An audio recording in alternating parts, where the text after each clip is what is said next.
you viewers, how are you? Today I will discuss the last part of Langston Hughes' story, Thank You Man. This is the last part. The other day I told you about the unpleasant encounter between Mrs. Luella Bates Washington Jones and Roger, a 14 or 16-year-old boy who tried to snatch the pocketbook of Miss Luella Bates Washington Jones, but failed and caught red-handed and dragged to her home. But at home, he was treated rather in a good manner. A motherly affection seemed to mollify the fear raging in the mind of Roger, who thought that he would be taken to jail. But instead of doing that, Mrs. Luella Bates Washington Jones cooked food for him. Now the story.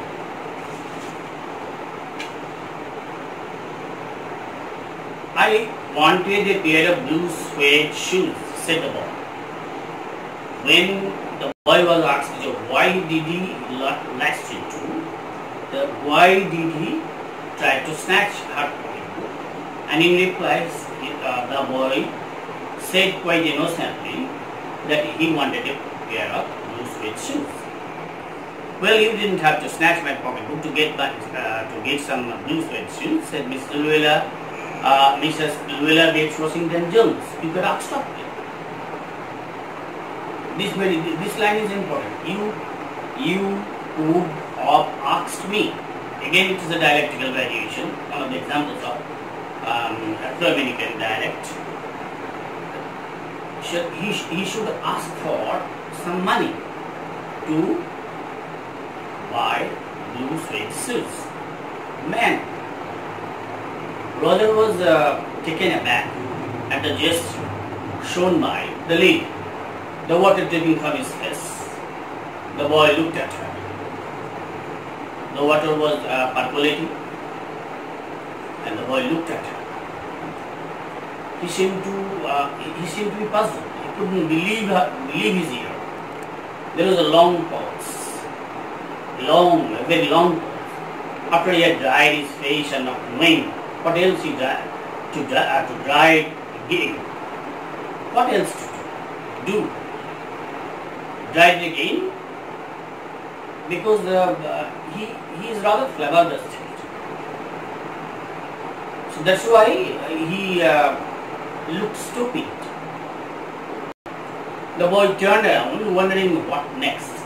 The door was open. Open door is symbolic of his past life, which is full of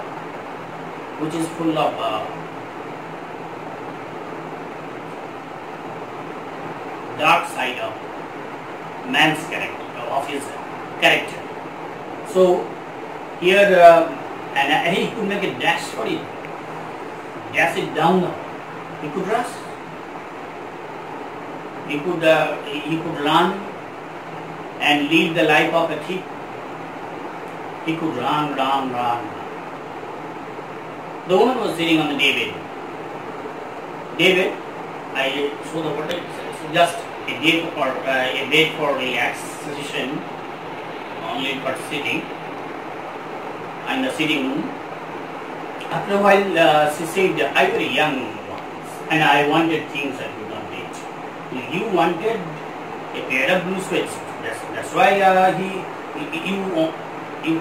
you came to snatch my pocket.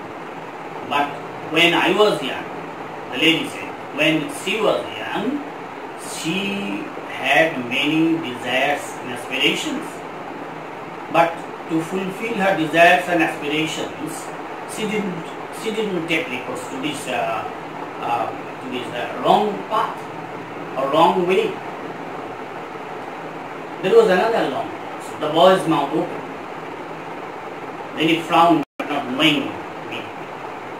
He frowned. I told you that the boy was too stunned to speak anything. The woman said, you thought I was going to say, but didn't you?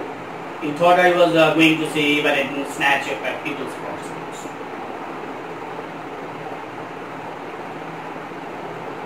She knew everything.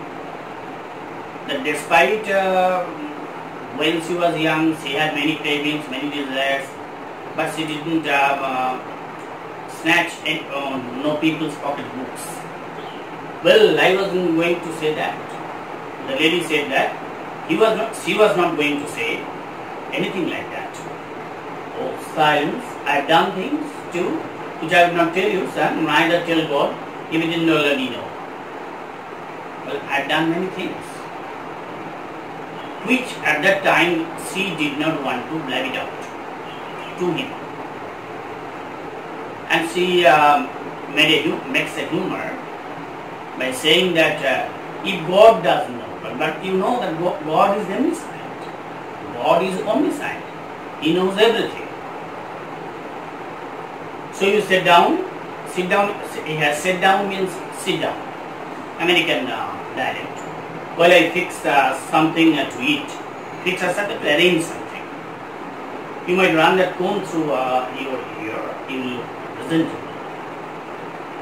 So, Mrs. Luella Bates Washington Jones wanted to make him presentable not only physically but also psychologically. In another corner of the room behind a screen was a gas plate and an ice box. While foods are kept, Mrs. Jones got up and went behind the screen. The woman did not snatch the boy to see. The woman did not watch the boy to see if he was going to run now. Nor did she watch her purse she left behind her on the daybed. She left the purse on her daybed. There was only a screen, only a curtain. And the boy was sitting, the door was open. The boy could take the chance and flee from the place or fled from the place at his own will. The lady allowed him the choice. It is the boy who will decide what he would do next. I've done things too but the boy took care to sit on the far side of the room, where he thought she could easily see him out of the corner of the other eye if she wanted. But the boy, now gradually a sense of reformation dawned upon him. Gradually is dawning upon him. A sense of reformation is gradually dawning upon him. So that's why he didn't want to be cheated now. He sat there and he wanted to be inspected. He wanted to be taken care. You might run that. He did not trust the woman, not trust. He didn't trust the woman. The woman might grab him once again if he wanted to flee from the area. He didn't trust him because the evil man, the thief, would come out from his mind. It may be the case. And he did not want to be mistrusted. It is a very crucial point that he didn't want to be mistrusted. Do you need somebody to go to the store? The lady took some steps to build his confidence or confidence building measures taken by the lady, that she would not take him to the jail for his misdeeds. He did not trust the woman not to. Do you need somebody to go to the store? Ask the boy. Maybe to get some milk or something. Now the boy appears to be grateful. So he asks the lady if any job is to be done by him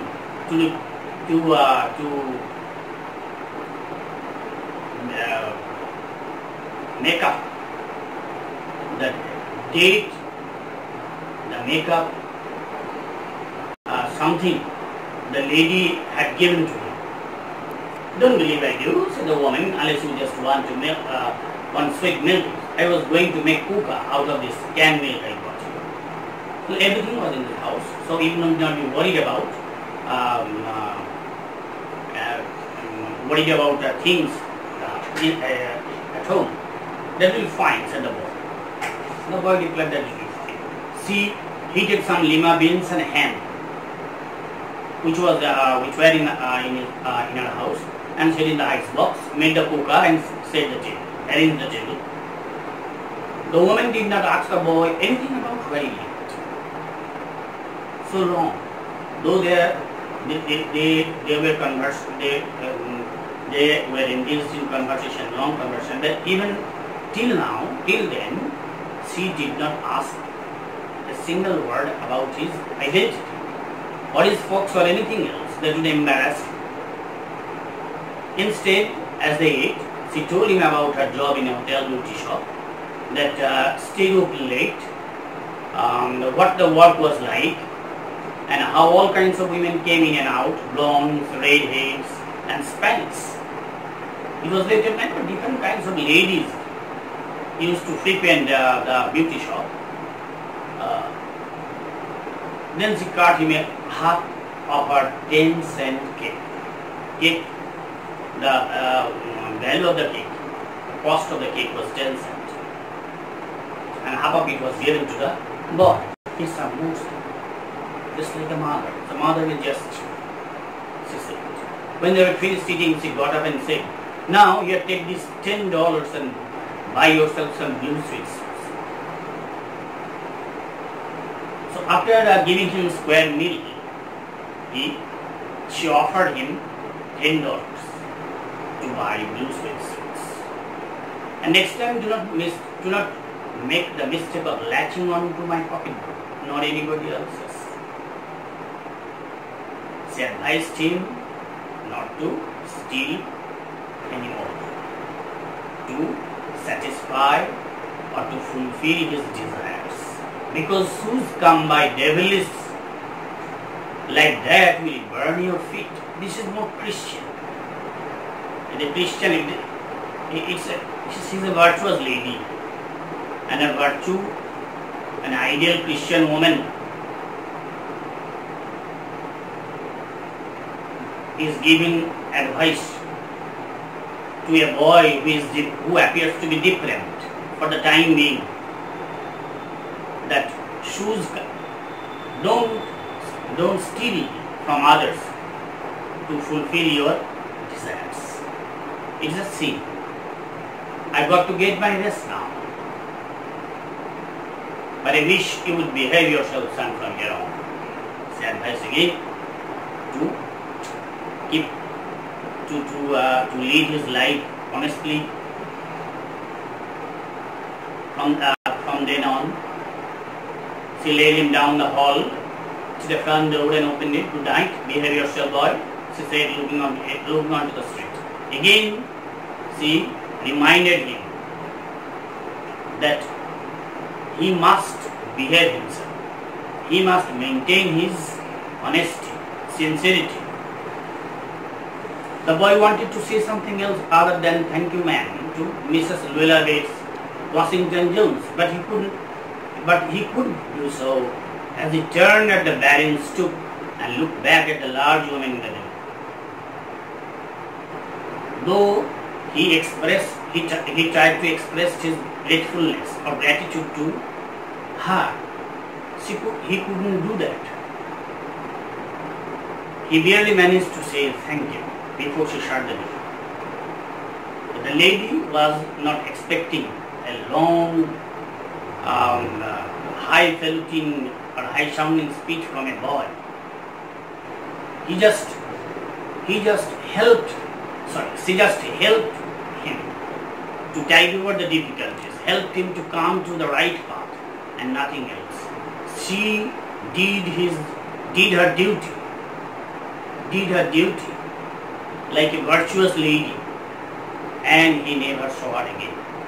though he never saw her again, her impression on his mind remained throughout his life.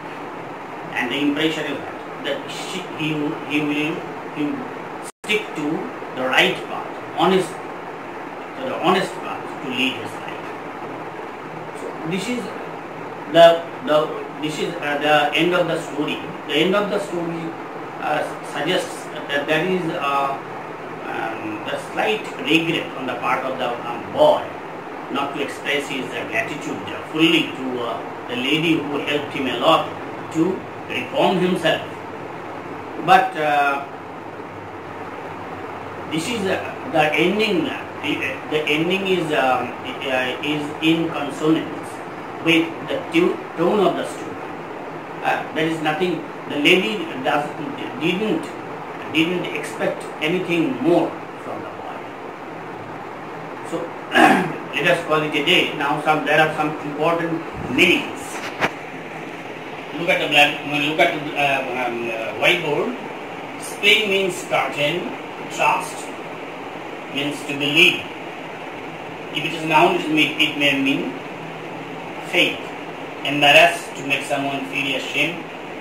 Blonde, persons having pale golden hair. Ham, upper part of a pig's leg. Latching onto, developing strong interest in something. Devilish means fiendish. Barren means empty. Stoop, a raised flat area in front of the door of your house. Lima beans means nutritious, edible bean. Davids are used for lounging or sitting. This is all about the story. Thank you for being with me and listening to me carefully. If you have any queries, send it to the comment box. I shall try my best to satisfy your curiosities or desires. Remember, maintain lockdown. Don't go out of the room, go out of your house. Stay at home, study hard, and take good preparation for the forthcoming HS exam.